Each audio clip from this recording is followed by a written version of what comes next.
यशायाह नबी की पुस्तक उसका 1 अध्याय 19 से लेकर 20 तक परमेश्वर का वचन क्या कहता है। आइए हम इस वचन को मनन चिंतन करेंगे, वचन की ओर ध्यान देंगे। यदि तुम आज्ञाकारी होकर मेरी मानो तो इस देश के उत्तम उत्तम पदार्थ खाने पाओगे, और यदि तुम ना मानो और बलवा करो तो तुम तो तलवार से मारे जाओगे। यहोवा का यही वचन। हालेलुया। परमेश्वर का कलाम क्या कहता है कि परमेश्वर का वचन हमसे क्या बात करना चाहता है, परमेश्वर क्या इस वचन से हमें सिखाना चाहता है। हालेलुया। हम इस वचन को सीखने की क्या करेंगे, कोशिश करेंगे। हालेलुया। परमेश्वर क्या चाहता है। हालेलुया। परमेश्वर हमसे क्या डिमांड रखता है। हालेलुया। क्या एक्सपेक्ट रखता है हमसे। हालेलुया। परमेश्वर कहता है सबसे पहले नंबर 1 क्या हमसे चाहता है कि यदि तुम आज्ञाकारी होकर मेरी मानो, कहता है मेरी आज्ञाकारी होकर मेरी बातों को क्या करना, मानना है, और तुम्हें इस देश में उत्तम से उत्तम पदार्थ खाने को पाओगे। कहने का मतलब क्या है, परमेश्वर का वचन क्या कहता है कि हमें परमेश्वर की आज्ञाकारी होकर उसकी हर एक बातों को क्या करना, मानना है। और परमेश्वर हमें दूसरी बात क्या कहता है, परमेश्वर इस देश में उत्तम से उत्तम पदार्थ खाने पाओगे। अगर तुम ना मानोगे या बलवा करोगे तो परमेश्वर या तलवार से मारे जाओगे। और परमेश्वर का वचन यानी कि वो हमें इस धरती पे क्या कर देगा, नाश कर देगा। हालेलुया।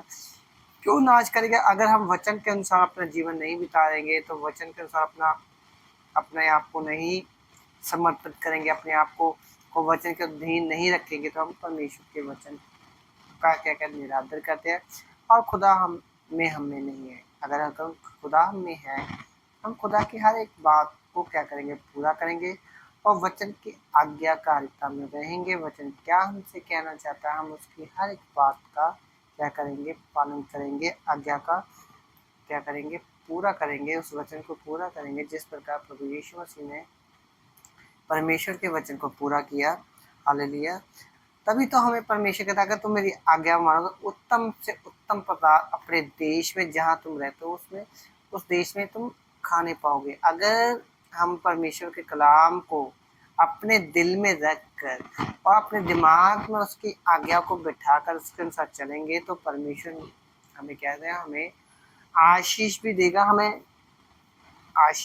हमें बढ़ाएगा भी और सबसे श्रेष्ठ करेगा। हालेलुया।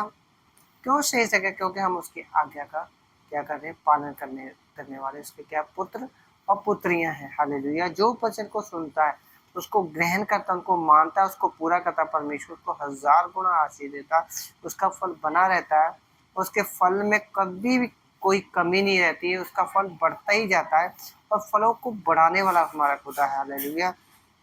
अगर परमेश्वर ने कहा तो मांगो तो मैं दे जाऊँ, जो मांगता उसको मिलता है, जो खटखटा उसके लिए खोला जाए, जो ढूंढता उसको मिलता है। और अगर हम आज्ञाकारी होकर उसकी मानना ही हमारे लिए एक मात्र क्या है, जिम्मेवारी है। ये हमारा क्या है, एक जिम्मेवारी, एक रिस्पॉन्सिबिलिटी है कि हम परमेश्वर के वचन को पूरा करें और वचन को के अनुसार अपने जीवन को हमेशा व्यतीत करें। हालांकि क्यों व्यतीत करें, इसका कारण ये है कि हम परमेश्वर के बनाए हुए सेम रचना है और परमेश्वर हम में है, हम परमेश्वर के अंदर है।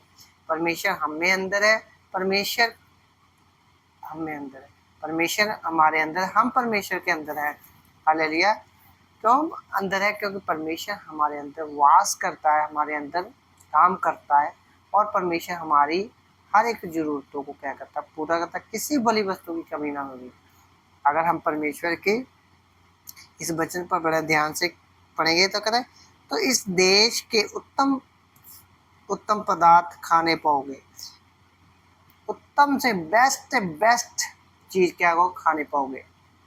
क्यों खाने पाओगे? क्योंकि हमने परमेश्वर की आज्ञा को क्या किया, पूरा किया है।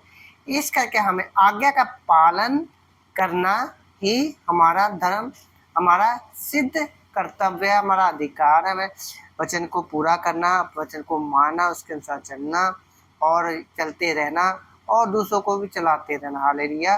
क्योंकि अगर वचन के अनुसार चलेंगे, हमारे को भी लोग देखकर वचन के अनुसार चलना सीखेंगे। क्योंकि इस वचन में बड़ी सामर्थ है, बड़ी ताकत है। इस वचन पढ़े प्रभु आशीष सभी को जय।